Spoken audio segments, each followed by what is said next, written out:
I almost stopped reading this book. I was like, 2020 been hard enough.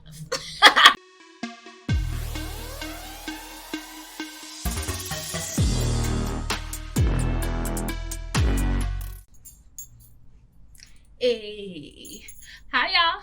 Welcome back to another episode of What You're Reading with Athena. Before I jump in, I want to say that, as with all weeks, in this year it's been really shitty, but this week has been extra hard due to a loss in my family of my grandmother. And I just wanted to thank everyone who took the time to share condolences with me on my post. I always feel like people just scroll through Instagram and pretty much don't really read or engage with anything. So it was really like, it freaking felt good to have people just know that they're reading and they're seeing and kind of sharing well wishes and condolences with me during that time. That was super helpful. It's great to know that there's like community here and that type of support here. So thank you so much, guys, for that. And we're in Christmas week right now. It doesn't fucking feel like it. It doesn't feel like it at all. I've been trying to rev up the Christmas spirit, had the music on and everything, and it's still kind of like, but that's okay, because I'll take feeling that way. I'll take feeling that way because we still made it. I'll take the full on shitty Christmas any year just to know that no matter what, I get to hug my kids, my husband, my mom and dad. I'm here. Like I said on my last video, done talking about it, done complaining about 2020. I'm not going to do it anymore. We're going to look forward to 2021. Hell yes, I'm going to try to set some goals. I don't care if this year made everyone be like, freak goals. I'm not doing goals anymore. I'm setting some goals because I'm still alive. I still have breath in my body and I still have things that I want to accomplish, and I'm going to do it. So hopefully you guys do it with me, and I may or may not share what those goals are. It might just be a secret. Let's just keep it secret. That's what we'll do. So if we don't reach them, nobody will know, right? Right. So what I've been reading is this beautiful book here. I love the colors. That's why I'm saying beautiful book. Such a Fun Age by Kiley Reid.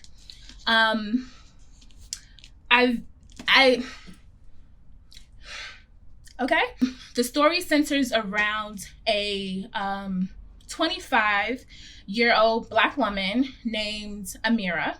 And she is currently working as a babysitter for a white, well-to-do woman named Alex. So it's spelled Alix. And people will be straight up disrespecting her and calling her Alex anyway. But it's supposed to be Alex. Like an elixir. And so, she's working for Alex, taking care of her 3-year-old daughter, and Alex also has a new baby who's a couple months old, maybe 4 or 5 months. So takes place in Philadelphia, I want to say, and the story starts off with Alex calling. Damn, I'm gonna disrespect her. I'm calling her Alex. It starts off with Alex calling Amira while Amira is out celebrating a friend's birthday at the club. She calls and says that, there's an incident going on at the house. They want to know if she could just come over there and get the 3-year-old baby and just take her out of the house while they call the police to deal with it or whatever. So Amira wants to make some money. So she's like, okay. So she leaves the party and goes directly over to pick up the little girl and takes her out of the house. She decides to take the little girl to a local supermarket. Think Trader Joe's. I'm saying it's Trader Joe's. I don't care. It's called Market Depot, but it's very Trader Joe's-esque. You know what I'm saying? So as they're doing that, this Karen, she's a white lady who thinks something is going wrong and wants to call the cops. Karen notices this young-ish Black girl who's in kind of club clothes with this little white girl. And so she's like, something ain't right about this. So she goes and gets the security guard. Security guard and Karen press Amira like, who are you? Why are you with this precious white baby? How are you trying to hurt this kid? And she's like, I'm her babysitter. So anyway, it starts off there.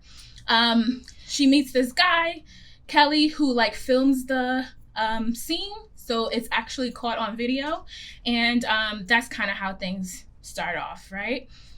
Super freaking strong start. I was like, this is a problem. You know, we've seen this happen so many times in society, just kind of white people telling black people that they're doing something wrong just by living their lives. And just having this young girl be approached in this way while she's working and have all these like stereotypical things happen, I was just like, oh, this is fodder. Like something is going to happen and it's going to be huge. You know, I want to know how Alex is going to deal with this. I want to know how Amira is going to deal with this. I was in. I'm like, let's go. And then for the next about 150 pages, nothing happened.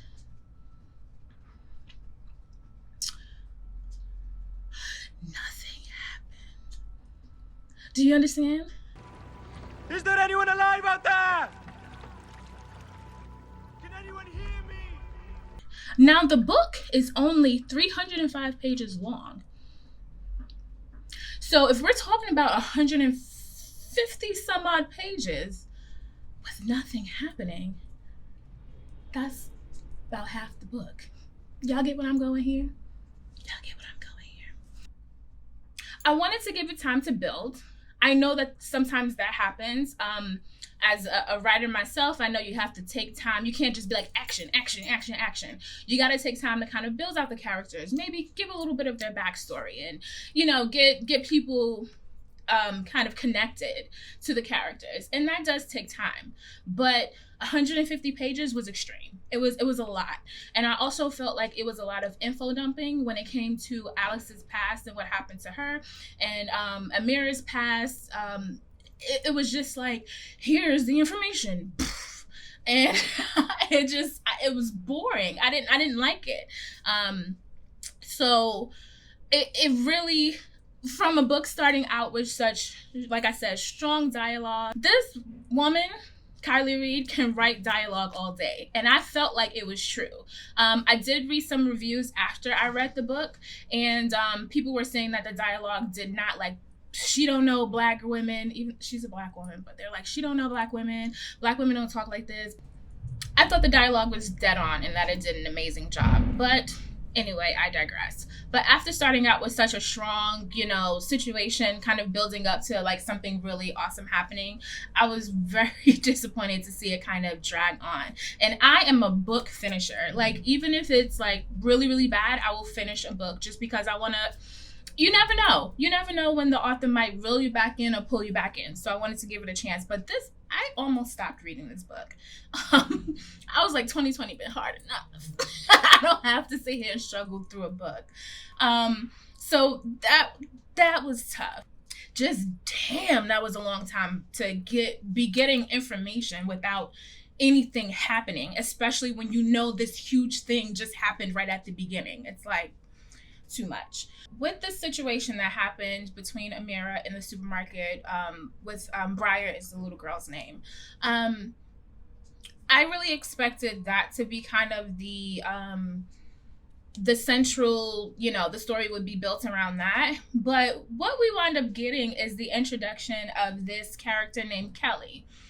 Kelly is the guy who filmed the video of Amira being accosted in the supermarket by the rent-a-cop.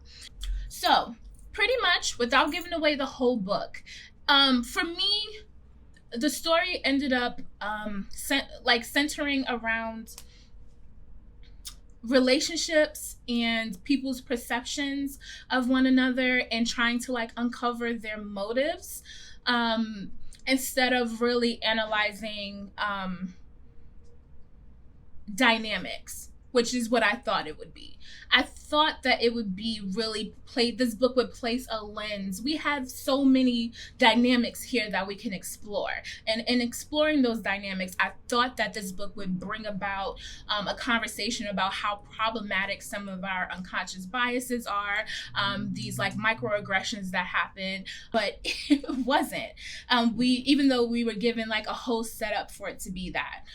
Because between Alex and Amira, we have this slightly older, she's not old, but she's like 30, 33, 35, with this like kind of younger Black woman. So we have the like kind of older and younger thing that we could have played with here. We had the whole employee boss and employee dynamic. We have the Black and white dynamic. We also had the class, or caste system sort of thing. Amira is struggling financially, but Alex is really well-to-do. She comes from money, and she has her own business and her own career. Her husband is like a newscaster, so she's well off. So we could have played with that as well, but instead it really kind of boiled down to what I felt like were kind of like high school bullshit. What did you say? What did you say? To be quite honest, like all of that meaty sort of stuff that we could have dug into,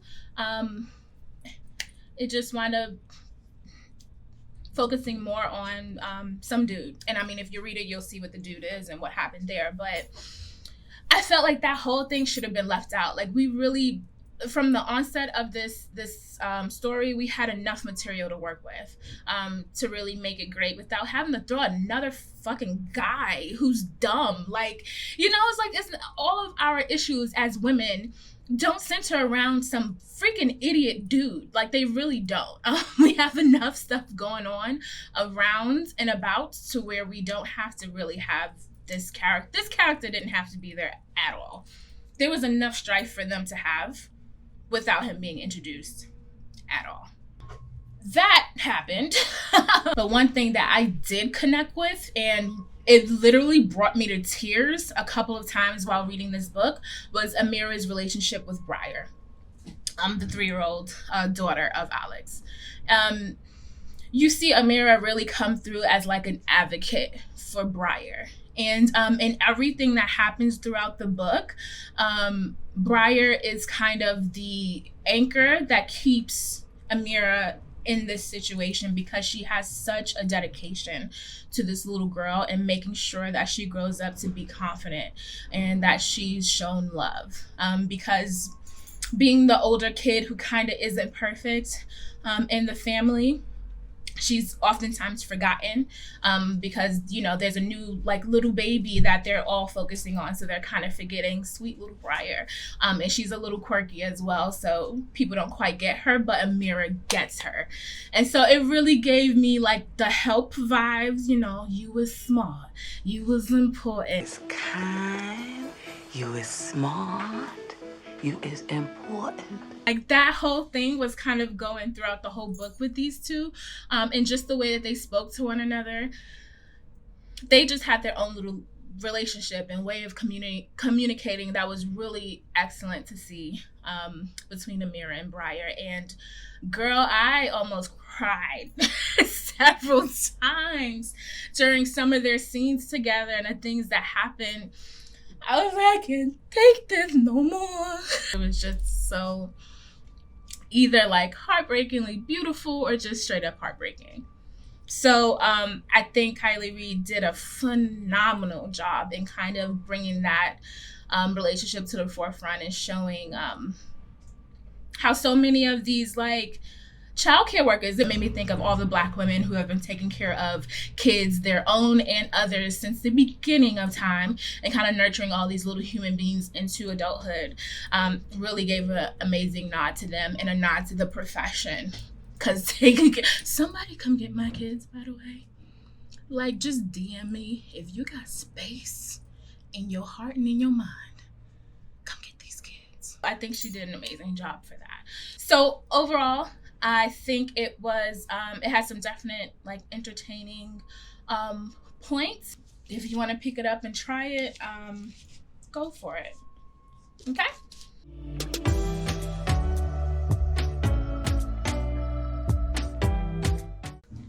So, without further ado, we're going to announce my last book of the year and my all Black everything book-a-thon for 2020.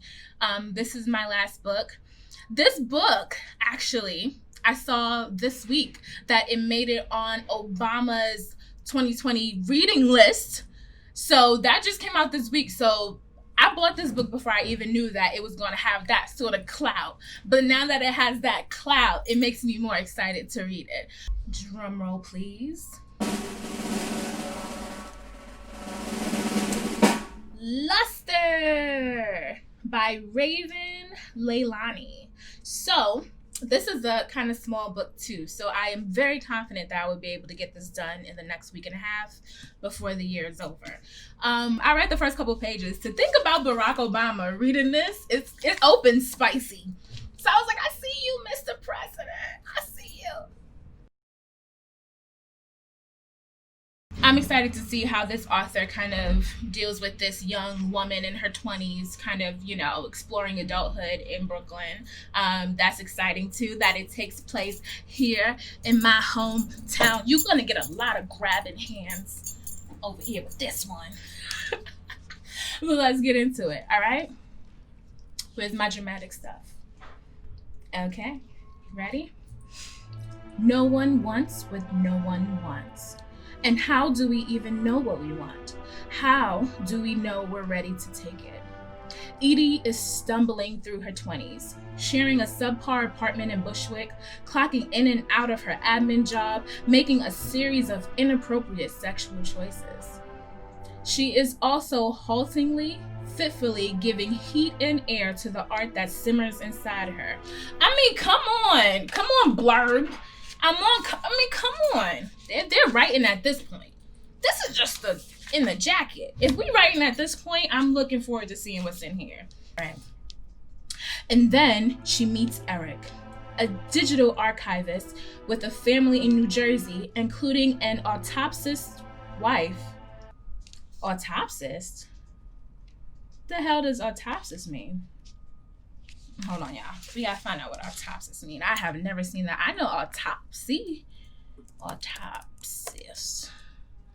Put on my old people glasses. What it say? Autopsist. Y'all know what autopsist mean? Don't front. Like, literally drop a comment and tell me if you ever heard the word autopsist or not. Because I'm about to tell us. Let's see. Autopsist. One who performs an autopsy. I guess she's like a medical examiner or something, or a pathologist. Including an autopsist wife who has agreed to an open marriage with rules. As if navigating the constantly shifting landscapes of contemporary sexual manners and racial politics weren't hard enough, Edie finds herself unemployed and invited into Eric's home, though not by Eric. Ciao. We about to have some plurality going on here, some polyamory popping off up in this. And Luster. All right, I'm ready. This seems like a really good book to end the year on. So, again, Luster by Raven Leilani. Drop a comment if you've read this book. Let me know what you thought of it. How were you feeling it? If you're looking for a book to finish off your year, read this with me. Go pick it up, read the book with me, DM me, tell me what you thought, how you're feeling about it. And I will be back here before the new year so we can escort 2020 out by its coat. Like, I want to snatch it up. You know when you act up in the club and the security guard got to come and snatch you up and take you out? That's what we got to do with 2020. We're going to snatch it up and take it out. And we're going to welcome in some fresh vibes for 2021. Okay? Thank you so much for being here with me. I really appreciate you joining me. I'm working on some new stuff for the new year, so I look forward to seeing you in those videos and talking to you in the DMs and the comments and everything like that. So love you people, and I will see you soon, okay? Bye-bye.